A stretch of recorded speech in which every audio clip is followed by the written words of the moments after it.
Good afternoon, everyone. The whole program started as part of our attempt to bring Vedanta society to this part of the world.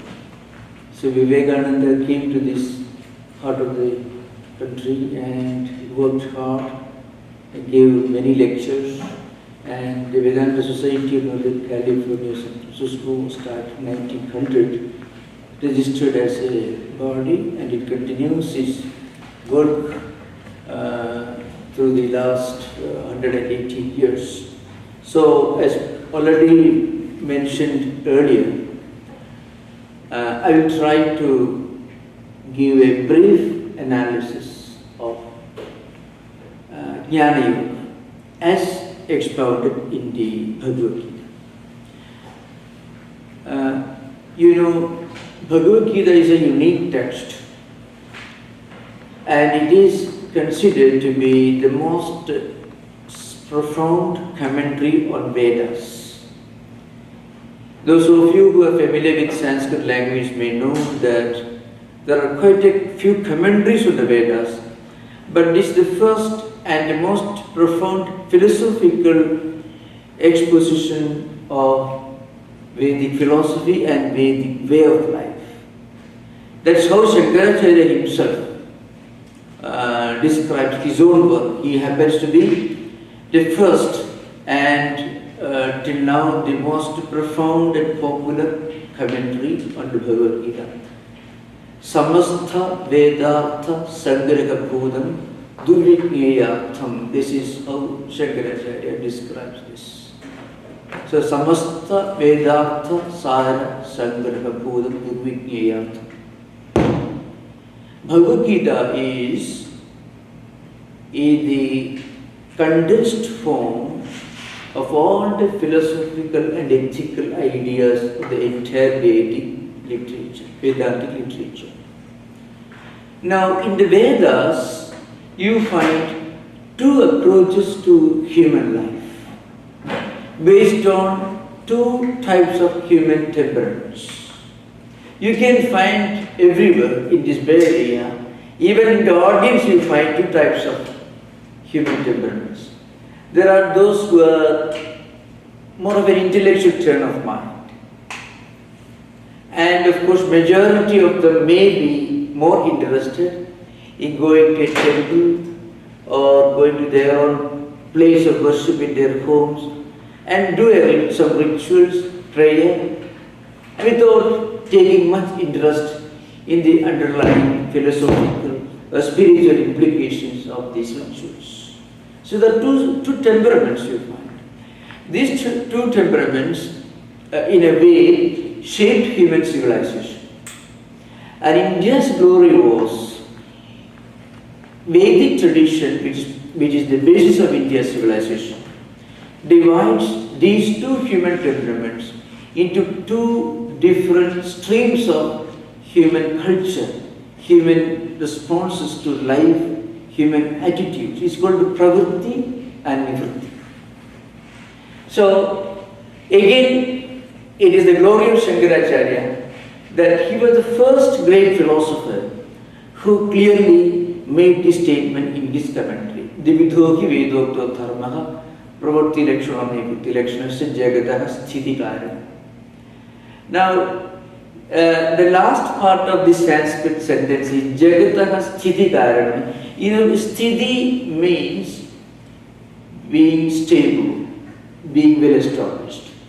In a more profound, far-reaching sense, sthiti also means stable civilization, culture, traditions, heritage, which remain unbroken because people consider certain values of civilization and culture as something sacred. It's worth making a lot of sacrifices to preserve certain values. Well, those civilizations which forgot this important message, which was fast and ready to change at any point of time without caring for preserving those values, Those civilizations have vanished from the face of earth. I can give many examples. Many of you come from India, most of you perhaps. You can see many of you attend these musical programs here. I heard and I'm told that you have training programs in Indian music, Indian dance forms, architecture and so on. You know, all these forms were preserved through an unbroken succession of great teachers and students. Because they looked upon preserving this as a sacred duty and responsibility to their ancestors, the heritage. If we go to Egypt, we don't know how they built the pyramids, how they developed the technology to preserve the dead bodies. If we go to China, if we go to Greece, if we go to Babylon, today's Iraq, of course, Assyria, those civilizations have vanished from the face of earth. Of course, relics of ancient buildings may be there, but nothing more. But India's civilization continues to preserve some of these values, not only in spiritual tradition, not only in philosophy, not through Vyasa, Shankara, Buddha, Sri Krishna, Rama, the Shaddarsanas, not only at the intellectual level, but even at the cultural level, some of or most of these values, traditions, conventions are being preserved because they attach a kind of sanctity to that. Now Shankaracharya says these attitudes, these different aspects of human civilization can be broadly classified into two types of temperaments, pravritti and nivritti. Pravritti is nothing but a natural human tendency to act, to be engaged in different duties and responsibilities and obligations. It's natural. You follow certain principles and rules and regulations, and then you teach secular subjects, you teach architecture, medicine, music, IT, whatever, all belong to the pravritti category. But nivritti is totally different. And Jnana Yoga is linked to this nivritti. Nivritti means, you are withdrawing, moving away from the natural urges, biological, psychological urges of the human mind. And you are moving in the opposite direction. That is called nivritti. Plenty of money, when you reach a point when money doesn't bring everything, enough of it. Now you let me spend some time in meditation, reading scriptures, Bhagavad Gita. It is nivritti. Literally means, it is moving away, withdrawing away from something by moving towards something higher. That is nivritti. So nivritti dharma is linked to Jnana Yoga. The central principle behind nivritti dharma is a capacity to discriminate, to discern what is real, what is eternal, and what is unreal, what is momentary. Everything in this world that we normally call worldly enjoyments, which are all results of pravritti, they are needed, they are part of human life, we cannot run away from it, but they are not everlasting. They are transitory. Frequently we realize this truth only when circumstances or destiny force us to realize this.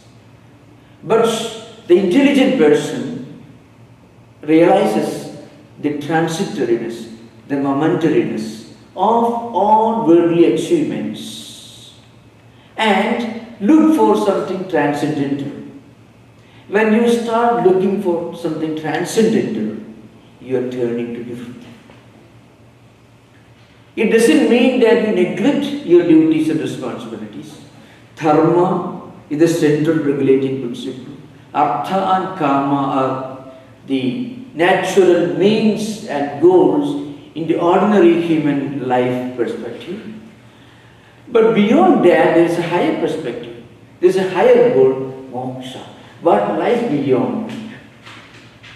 When we are able to look beyond today, beyond empirical, beyond the transitory, when we are able to look for something transcendental, then we try to think of the fundamental meaning of our own life. Not that we all become philosophers, but this ability to look beyond the empirical, beyond the worldly, this ability to realize the transitoriness of things of this world will give us a higher wisdom.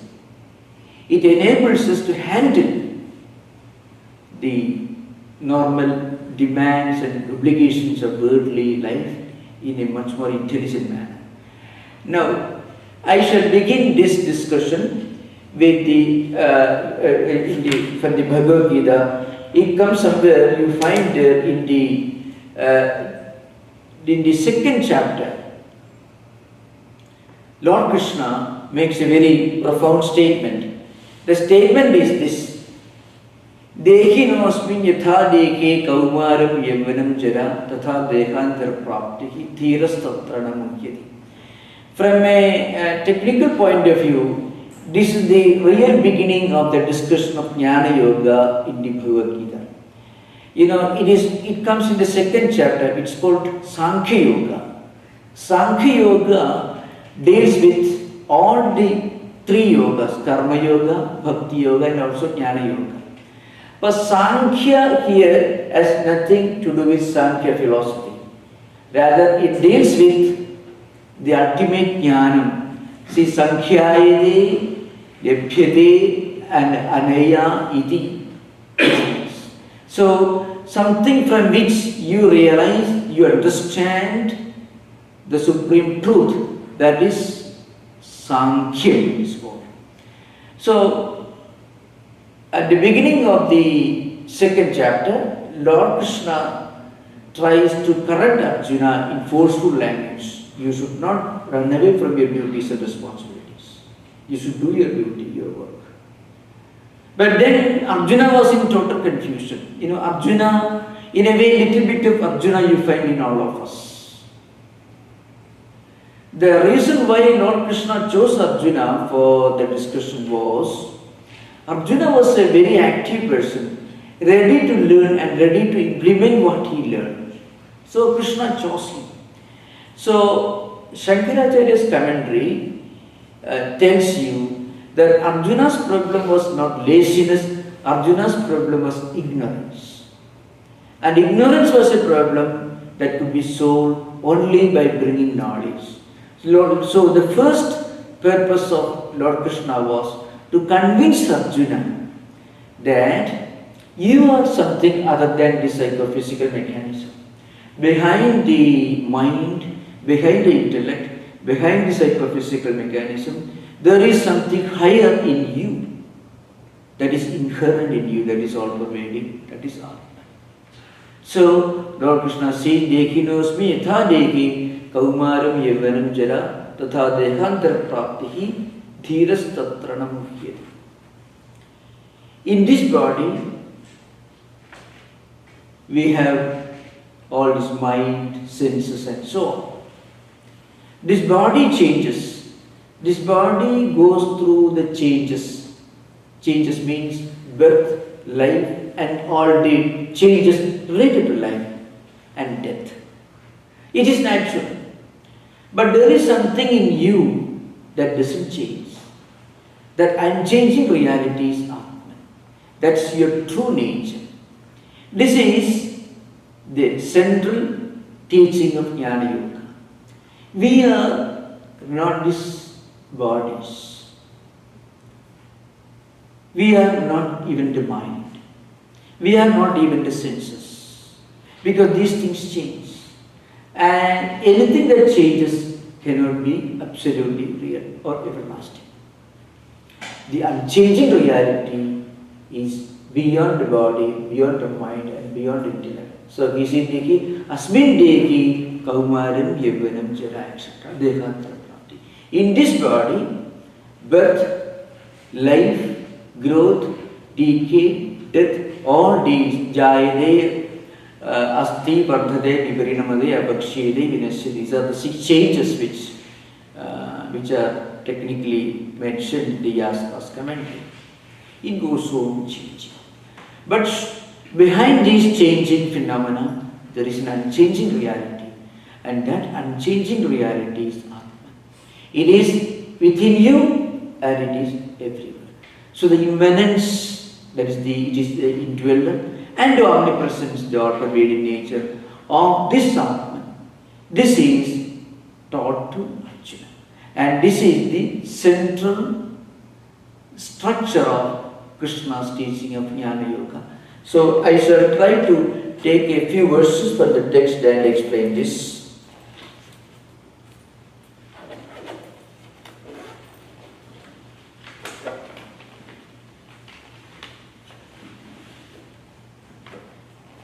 Because we are taking a text, so perhaps it may be okay if I quote a few verses here.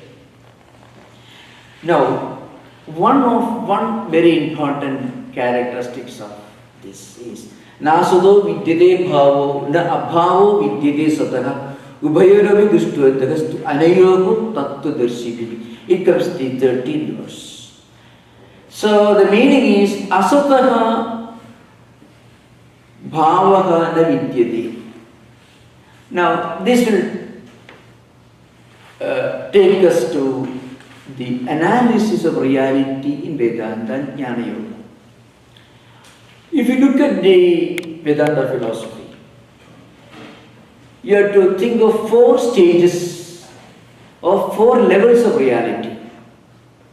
At the lowest level, there are certain things which are unreal, which cannot even be intellectually conceived.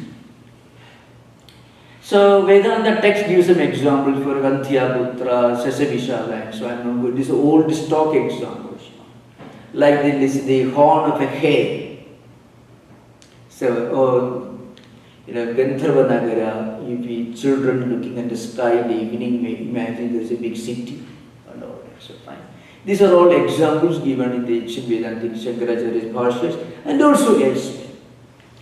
So there are certain things that we never think of as being even conceivable.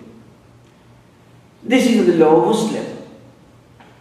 Above that, there are certain things which are intellectually conceivable but not real. Example is given in Vedantic text. There is an old analogy. It's a bit technical, but it is always better to depend upon ancient masters than trying to be ultra-modern and make thoroughgoing fools of ourselves, putting things in modern language. One of the greatness of Indian philosophy, you find even the stock exams called Nyaya, our chair, different vadas, Nyayas, maxims, or many of these are used by Mimamsa texts in the 2nd century and 3rd century AD by Kumari Bhatta, Prabhakara, even by Nagarjuna, who was the greatest philosopher of Nyayas, Sunyavada, and even Shankaracharya texts. So this is stock analogy, and that is very profound. Everyone knows, but it is so fresh. You think of a room which is semi-dark, and it is not totally dark, but you don't have enough light. Something is lying on the floor. When you look at that object, it may resemble, or it may look similar to a stick, a curved stick, because that object is a dark rope. So its color and its shape resembles the shape and the color and the size of a stick or a snake or a crack on the floor or maybe a stream of water. So Jaladhara, Danda, Sarpa, Bhuchitra, these are the examples given in the Nagarjuna's Madhyamika Karika commentaries and so many books you find. Now you have to think of this analogy to understand the Vedantic concepts of reality, which is a very profound subject. Now, suppose you mistake that piece of rope, which is really a rope, to be a snake Well, the snake is not totally unreal because you have seen the snake in the forest or maybe in the zoo, and the memory is still fresh in your mind. So when you see that object, you naturally superimpose the shape and size and the color of the snake on that piece of rock. That snake is not totally unreal. It is there somewhere else, but not in that room. So it is unreal in the sense it is not there. It is real in the sense that it is not totally unreal because it is somewhere else in the forest, which you have seen. It is the second stage of reality. No system of philosophy anywhere in the world has analyzed reality in such a thoroughgoing manner. Because I was teaching Western philosophy with my academic responsibility. Nowhere you find. That's why a great scholar, a German scholar, Paul Deussen, who translated 16 Upanishads into German and then into English, when they were translated back into English again. Paul Deussen is supposed to be the greatest or maybe the only genuine great Sanskrit scholar because he could speak in Sanskrit, could write in Sanskrit because he went to Benares and stayed and studied Sanskrit for 13 years under sitting at the feet of the great masters of India. Others knew about Sanskrit. They knew the grammar, the philology, the linguistics, the structure, everything, but they could not articulate ideas in Sanskrit the way Paul Deussen did. He is supposed to be the greatest Sanskrit scholar the Western world has produced. So he says, the old snake never dies and the old rope never breaks. Because this analogy was used by so many scholars for centuries.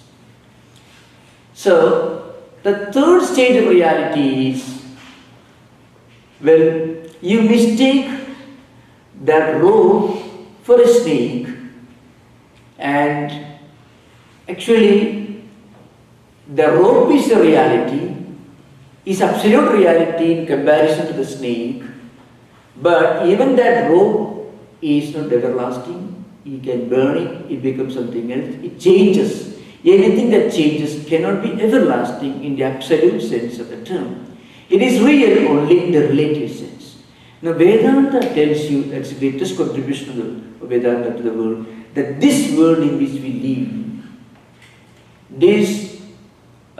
these roads, the sky, the mountains, valleys, the Bay Area, all, they are real only in the relative sense because they did not exist maybe before the Big Bang, and they won't exist maybe after a few billions of years. So they do have an origin sometime in the past, and they exist maybe for thousands of years, millions of years, but they will change their structure after some time. So anything that changes is unreal in the sense that it is not absolute reality. To be absolutely real, it should remain without any change throughout past, present and future. So when the greatest contribution of Jnana Yoga is, Jnana Yoga tells you, don't worry about this changing phenomenon. Not that you should run away from this world. But we often get shocked because we forget that the changing world is a changing world. So in all our actions, in all our interactions, dealings with others, somehow we forget the fact that this world is only relative, it is not absolute reality. This world and all that go along with this world are real only in the relative sense. And this actually gives us a very wonderful psychological tool to deal with the problems of life in this world. Because every time when we become too anxious about things which may unpleasant happenings, events, episodes, deaths of, maybe somebody dies close to us, some money is lost, failing the examination, not getting job, or losing the job for some time. Somehow we think that we are expected, we are always we should have a permanent job. Like a job is like Brahman. Somehow we forget that life, this world, and all experiences that go along with them are subject to changes. So Vedanta tells you everything other than Brahman or Atman is only relatively real, not absolutely real. It is not absolute unreality, not at all. Vedanta never tells you that this world is absolutely unreal, not at all. Vedanta doesn't tell you that this world is absolutely unreal. Vedanta only tells you that this world is real only in the relative sense. It is not absolute unreality. It is not absolute reality either. So here this verse says, Asataha bhavaha na vidyate. What is absolutely unreal can never have existence. And then sataha api abhavaha na vidyate. What is absolute reality cannot have abhava, cannot have non-existence. Now this is the view of Tattvadarshi, this is the view of the great philosophers of the world. This is the central principle of Jnana Yoga. At the lowest level, we have absolute unreality, absolutely unreal things. At the highest level, we have the absolute reality. And Brahman or Atman is the only absolute reality which is unchanging. And then Vedanta continues, Avinasita tutad dithi yena sarvamidam tadam vinasam avyasyasya na kaschit kartum arhasi. So, there is something which pervades the whole universe, something by which everything is pervaded. And that absolute reality is avinasya, means indestructible. It means it never changes, it's the same thing. So the central principle of Jnana Yoga is, it tells us that we have a nature, that's our true nature, which is indestructible, which is unchanging. It goes through different life cycles. In every life cycle, it accepts a new body, a new sense of antakaranas, new tendencies, new impressions. But then, going through all this, the Atman itself never undergoes any change. This is a conclusion. I don't have time to study. If those who are interested, you can see our website. I am trying to give a detailed exposition of Shankaracharya's commentary, reciting the whole Bhashya and explaining the Bhashya and its contents in the light of India's philosophical tradition, including Astika Darsanas and Nastika Darsanas and also Western thought. You can find at least 20 videos I have dealt with this subject in those commentaries. Now, I am going to say something else about this. In the 19th verse, there is a very interesting point. Na enam veti kantaram yaschenam manyate kadam ubhautau na vijanito nayam kanti na hanyate. Now, of course, this has some connection with the context of Bhagavad Gita. Arjuna thought he is the physical body. So he thought by doing actions which involve fighting with evil people may make him a sinner. So he refused to do that. In that context, there is a verse here which you'll be surprised how it travels and influences people in different traditions. Emerson is Brahma, a famous poem, he reproduces the same verse. The verse in the Gita is, Ye enam veti kandaram nischenam manyate kadam ubhautau navijanito nayam kanti na hanyate. This Atman, which is your true nature, it is beyond action. Karmanya karmaya pasya akarmani karmayega sabuddhiman manusheshu sayukta krishna karmaka. All actions, all senses, all attitudes and emotions, they all take place at the level of senses and antakarana. Now, in this context, Krishna tells that those who mistake this Atman to be involved in any kind of action like killing or being killed doesn't know the true nature. If the red slayers think he slays, or if the slave think he is slain, they know not well the subtle ways I keep and pass and turn again.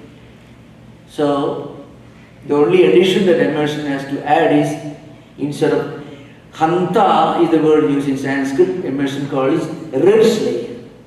I am giving this example. The idea that we have a spiritual dimension that goes beyond the psychophysical mechanism, that is immanent in all of us, that is all-pervading reality, which is called Atman as the indweller and Brahman as the all-pervading reality. This idea caught the minds of many great thinkers of 19th and 20th centuries and influenced their works. So that's why Lord Krishna tells that this body may come and go, pain and pleasure may come and go, but there is something in all of us that remains unchanging. In this context, Lord Krishna deals with another interesting subject. What about the destruction of this body? Vasam jirnani yatha vikaya navani girnadi naroparani tatha sharirani vikaya jirnani anyani samyadi navani dehi. We already explained that this relative reality is called empirical reality, called vyavaharika satta. It is subject to changes. So every experience that we go through in our life is part of this naturally changing phenomena,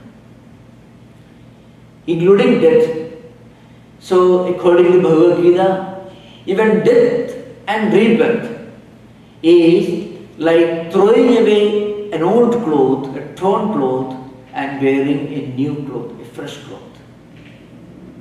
So in every new life, we get a new body, but our natural tendencies and impressions will continue to exist. But they do not affect the Atman that is inherent in all of us. That's why na jayate murede va kadajit nayam bhutva bhavidavana puyana. This Atman is never born. So birth is nothing but coming of this body, emerging of a new body with a baggage of old samskaras and vasanas and impressions and attitudes accumulated in previous life cycles. So birth is nothing but wearing a new, a fresh set of clothing, because this Atman never dies. It's never born, it never dies. Na jayate mrede va kadajit nayam bhutva bhavidavana bhuva. So, it doesn't die, it's never born. After existing, it doesn't cease to exist. It doesn't undergo the change from a state of non-existence to existence called birth, or a change of existing into non-existence called death.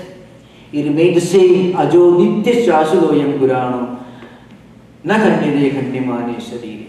Behind these senses and behind the mind, behind the intellect, behind all this, there is one spiritual dimension to our personality. That is aja, unborn. So it is deathless, it is birthless. Nitya. Nitya means remain the same, without any change. Ishvara atita. Everything in this world undergoes some kind of changes. But this Atman remains the same, without any change. Shashudoyam Purana. It is ancient, but it is new. That's very important point, Biological age doesn't make necessarily wiser. Because you don't know how old you are, how new you are. A little child may look small in terms of biological age. But there may be a child of 9 years But 10 years back he must have been a 100-year-old man. So this life cycle continues. And every life cycle brings forth with this body, with a new body, the old samskaras, vasanas and buddhis. So these come and go, but Atman remains ancient in the sense it is eternal, birthless and deathless, and remains ever new and ever ancient. It cannot be destroyed by anybody, and it cannot destroy anyone. In fact, the central principle is, this is our true nature. So when we practice meditation, japa or prayer or all these spiritual practices, we are actually able to connect ourselves to this transcendental source, which is our true nature.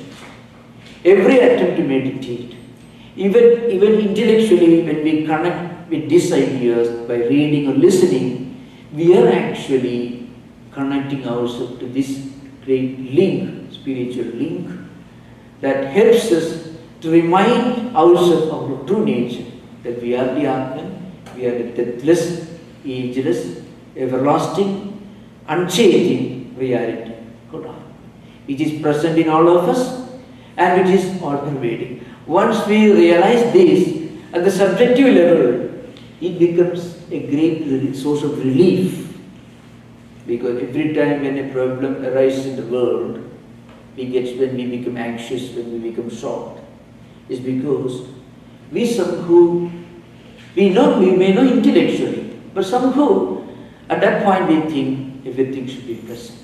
I mean, happiness should be an unbroken succession, without any strain of unhappiness anytime. It can never happen. Changes are part of life. So, in a way, Advaita or Vedanta is not a philosophical system. It also gives us a tool to deal with the problems of life in this world, everyday life. That's the uniqueness. Now, I think perhaps you can have an interaction. You are most welcome to come forward with whatever questions you have in mind.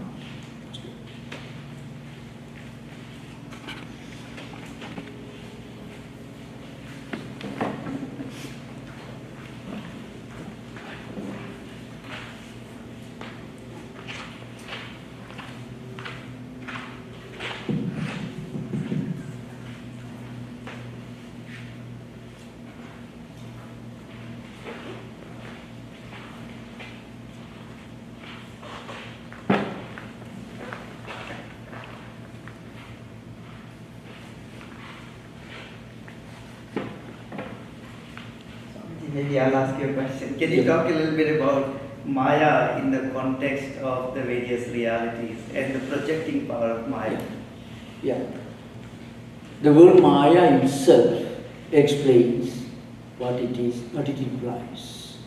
In Sanskrit, Ma is a negative factor. So when you add Maya with Rut, it's called Ma Gachadu, Ma Vadadu, Ma, don't go there, don't speak, and so on. So, Ma negates is a negating factor, and Ya is actually a pronoun. Ya Stri, Ya Yuvati, Ya Kanya, Ya Balika, it is a pronoun. Now, you don't use pronoun with regard to something which is totally unreal, and we don't negate something which is always real. So Maya means that which we find to be real, that we experience to be real, but actually not real in the absolute sense of that word real. This Maya we experience every day in our life, in reality. But then, when you see, when you face a problem, you go to a temple, you listen to some bhajans, somehow something that links you, that helps you to link to something else, something higher, you get a mental relief, but you get back to your home and again back to square one. So, we often realize this, but we forget it. Because Maya operates through two tools. One is Avarana and Vikshepa. Avarana conceals the true nature, as a result of which we don't realize our true nature. Vikshepa projects something that is false. So, the conflict between mind and intellect can be an example to illustrate this.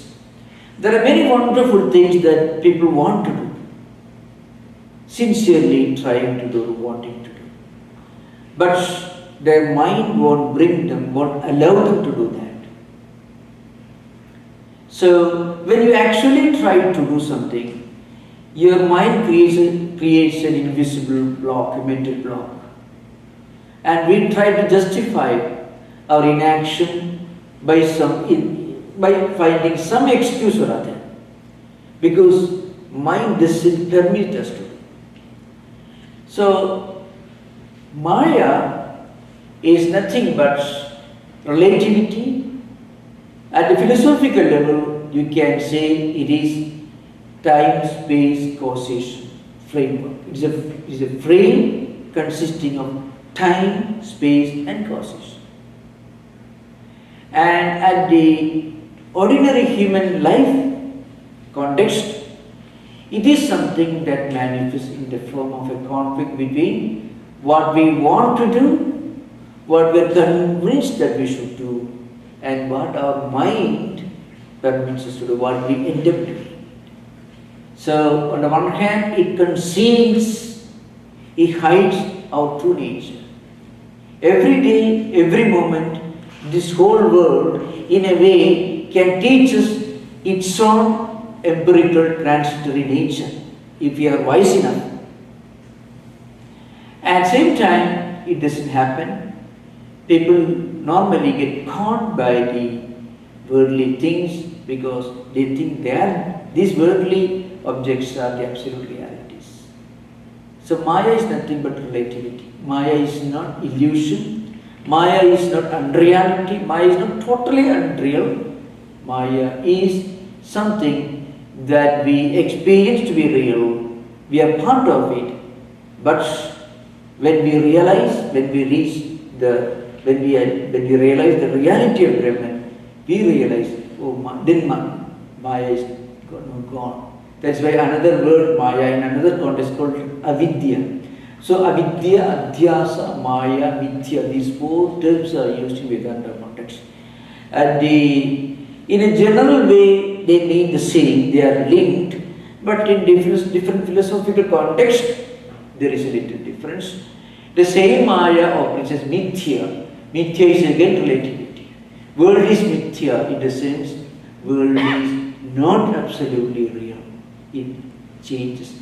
This is the most misunderstood idea in Vedanta, Indian philosophy. And also, incidentally, according to many Indian and some Western management experts, including Vivekananda in one context, says a mistaken concept of Maya and Mithya have caused it did happen in India's contribution, so aware of Indian history.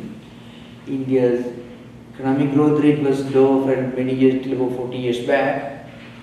And then social backwardness, economic backwardness, lack of work ethic, professionalism. Because what happened, mistaken idea of illusoriness or unreality of empirical world of realities became a kind of twisted, fatalism. Really speaking, it's a profound spiritual idea. Maya and Mithya are among India's greatest philosophical concepts. It is not a way of running away from the world of realities. It is rather understanding reality for what it is. Maya doesn't tell you, or when you say that this world is mithya, it doesn't mean that this world is unreal. It only means this world cannot and does not remain the same throughout times, throughout past, present and future. That's the idea behind. So behind this Maya, behind this mithya, there should be an unchanging reality.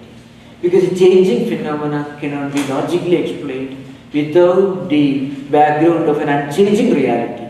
And that unchanging reality is Brahman. Swamiji, thank you. So in the Bhagavad Gita, Sri Krishna says the Jnana Yoga, as enunciated by me, is hard to practice. And then in Shankara's philosophy, he also gives a 3-step path, wherein he says that like, you begin with selfless work, then progress to devotion, and then to Jnana Yoga. In that way, is the recommendation, because as you said, there is a lot of mistake which people can do by trying to interpret the unreality of this world and then become fatalistic and not really advance in spiritual life. Could you talk about it a little bit? Yeah, the first point you mentioned, it comes to the end of the 18th chapter. Itide jnanamakhyadam gukhyat gukhyataramaya vimurshed raseshena itesasi tatha. Lord Krishna's, it was the last part of the 18th chapter. I have now taught you this great secret, Guhyat Guhyataram, more secret to you than the secret. And this you analyze thoroughly, observe thoroughly, and accept what you want to accept, and filter out what you don't want to accept. This is the central principle. Now, the point is, what Lord Krishna mentioned was, Jnana as such cannot be understood, because every day, every moment, the world is telling you, world is real, and what you only read about, what you hear about cannot be the reality. What you live with, what you connect with every day, every moment is the reality. That's a normal understanding. So Lord Krishna says, it may appear to be remote, but you can start your own spiritual journey right now at this moment through Karma Yoga. So Karma Yoga is the first step towards Jnana Yoga according to Shankaracharya's system. So first at the beginning of one's life, one should try to avoid wrong actions and stick to good actions, sadkarmas. That will produce a lot of punyas. Then you will be able to practice Karma Yoga. All the punya karmas, good actions you should perform without expecting any result as an offering to God, as a good for good of the world. That is Karma Yoga. When you get established in this Karma Yoga, what happens, our mind becomes pure. Mind becomes emptied of all vrittis and vasanas and samskaras. At that stage, when the mind becomes pure, the pure mind is ready for Jnana Prapti. That is an important point here. Karmanishthaya chitta suddhidvarena purushārtha hetutam na swatantrena jnananishthādu swatantrena purushārtha hetuhu anyana apeksha Shankaracharya sort of statement. He says, anyone or everyone can start his or her spiritual journey right now, today, this moment. Whatever you do, try to do that with full application, with confidence, at the same time without any selfish motive. Then karma becomes Karma Yoga. When karma becomes Karma Yoga, it becomes a direct path leading to mental purity. And that takes you to Jnana Prapti. That's the idea. So, and then you mentioned that Krishna said that you should not practice, you should not start Jnana Yoga all of a sudden.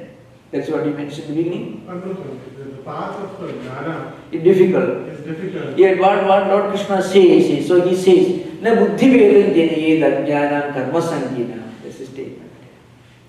So Lord Krishna tells, he's a general advice, he's a great psychologist. He says, you should not try to change the thinking pattern of a spiritual seeker all of a sudden, quickly, arbitrarily. Well, if you tell a person who normally works very hard with a definite motive and purpose, tomorrow onwards I won't have any definite motive, it will absolutely put his mind in a state of imbalance. He will lose all incentive. He won't be able to do work. So Lord Krishna says, Karma Yoga as a major Jnana Prapti should not begin at one stroke. That's what he says. Slowly a person should go on doing good actions with a definite motive. And normally those who are used to doing good actions will have a tendency to practice unselfishness. This happens at the level of our evolution. And you can find this happening to many people. I have found. I can give an example. A very simple example which is really happening right now even. Vivekananda Kendra, Kanyakumari is a rock memorial. Ranadiji started. Now they have a program for training youngsters for doing karma yoga, selfless service, starting schools in backward regions, engaging in relief operations, medical activities in backward places of India. They do that. It's called Vivekananda. Now many of them, after long years of hard work, they become monks. And they remain the whole lifetime doing this work. The great, they take the spiritual life in many places. So this is something very funny, but difficult to explain this. We can't explain it in terms of modern psychology. People who normally go on doing good actions, noble actions, with pure mind, gradually they evolve in spiritual life. And what they do, what happens, slowly they evolve a kind of sense of sanctity and sacredness to life as a whole. So you can see this happening. People who may be forced to do good things at one stage. So you find children, for example, parents compelling their children to do good deeds, noble deeds, helping in so many things. Actually, in a way, children will behave better towards parents themselves. So whatever good actions you do without any selfish motive will have a refining, a purifying effect in our mind. It gives you promotion spiritually. But all of a sudden you should not do that. That's why Lord na buddhi vedam janayet ajnana karma.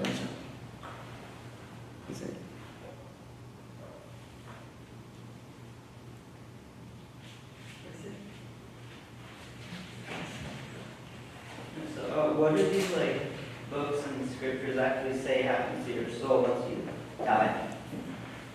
What do these books and scriptures say happens to your soul once you die? What happens to a soul when we die? Yeah. Oh, yeah.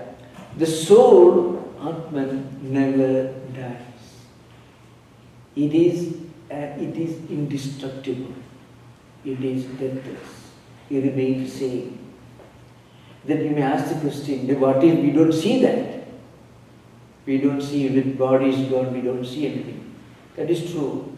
But if you can observe children, little children, not babies, but when they slowly develop the faculties of the mind, thinking, remembering, especially remembering faculty, you find children displaying characteristics and tendencies which are not necessarily taught to them. This happens when they reach a stage of growth in their life, when they can think and recollect. So when a person is born, when he gets a new body, what happens? He is born with something with him, not, when Western philosopher Tattwamayananda says, John Locke said every child is born with an empty slate. No, it doesn't happen that way. Vedanta says this to us. So every living being, human being, is born with a set of tendencies and impressions, natural tendencies, not trained or drilled by parents, or not acquired. So these tendencies will start manifesting in the child. And these tendencies you can see these tendencies in the reaction to identical circumstances. reaction won't be the same in a family of 5 children. The same parents cannot give them the same real tendencies and impressions. So each soul is in his own spiritual journey, solitary journey. So Vedanta says that once you reach the spiritual growth, then you realize that you have a higher spiritual dimension, not the physical, not the psychophysical or mental or intellectual. When you reach that stage, when you are not this body only, at that stage you are freed from this cycle of life, rebirth and reincarnation. You realize the Atma. That's what Vedanta says.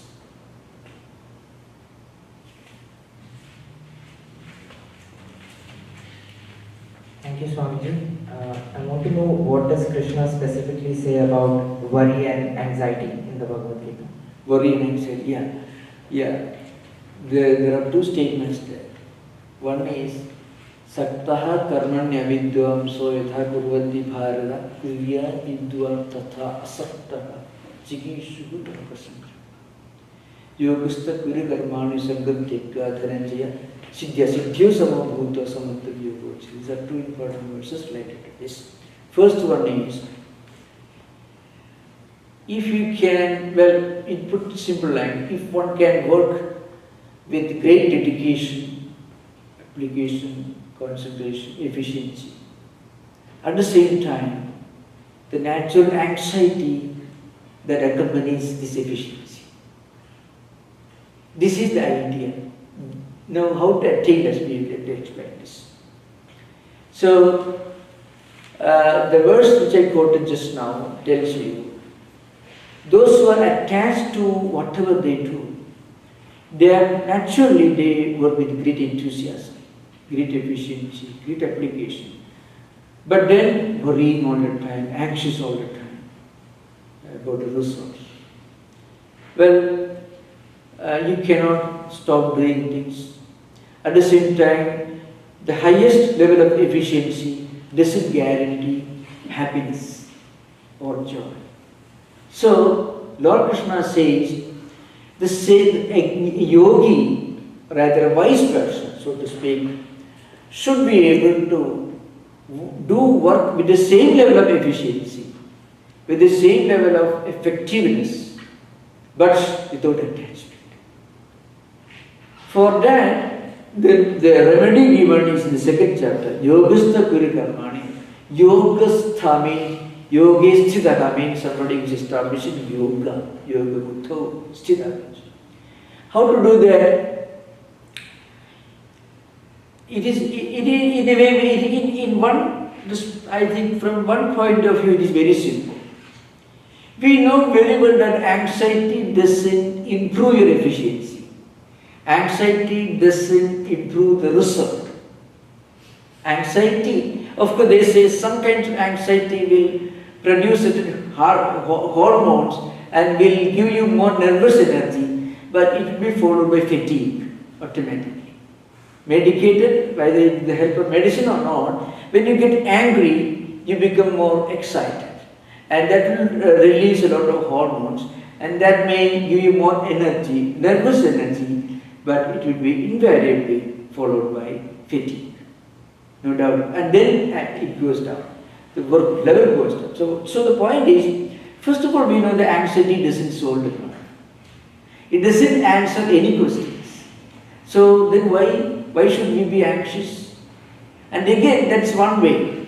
Anxiety doesn't help you in any way. Anxiety takes away a lot of your focus and concentration. It's a great distraction. It's a kind of dissipation of energy and focus.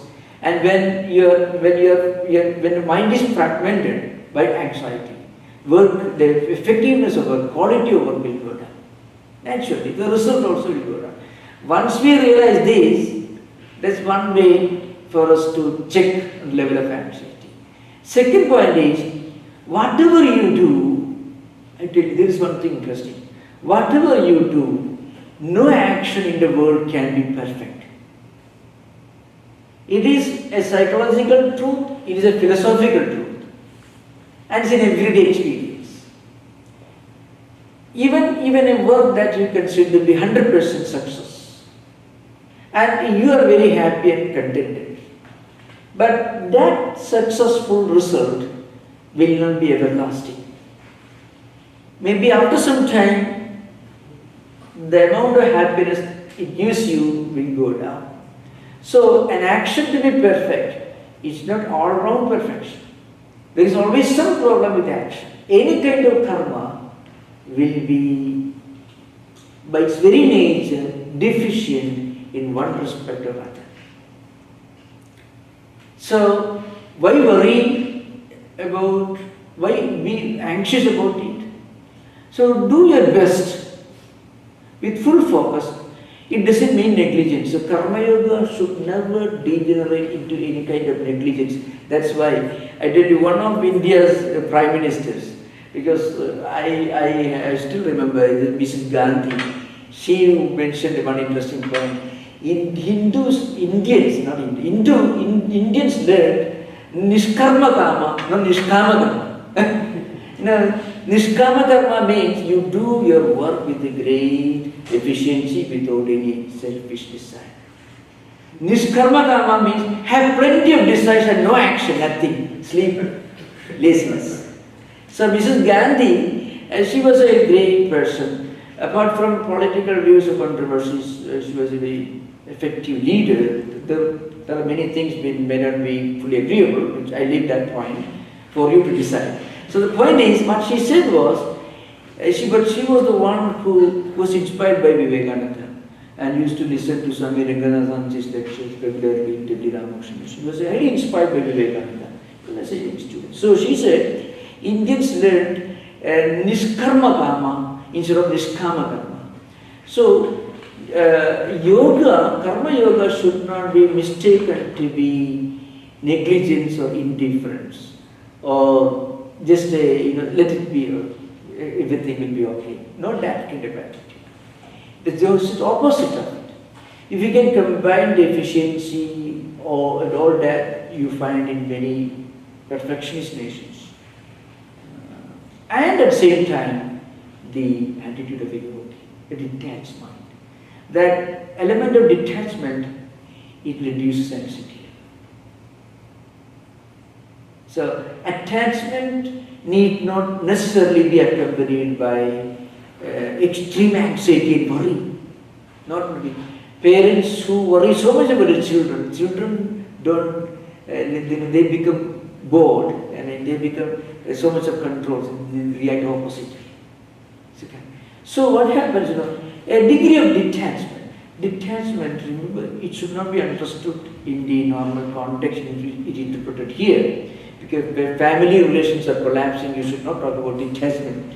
You should talk about a need for attachment in societies where family structures are collapsing. But I would say here detachment means a kind of obsessive attachment. A kind of obsessive attachment, worrying and thinking, and to the extent of being spiritually enslaved, psychologically you become a slave of your own mind. That is called attachment. So if you can work like master, full application, full efficiency, but with a relaxed mind. That is the one way to do that. Okay. Thank you so much. I think time is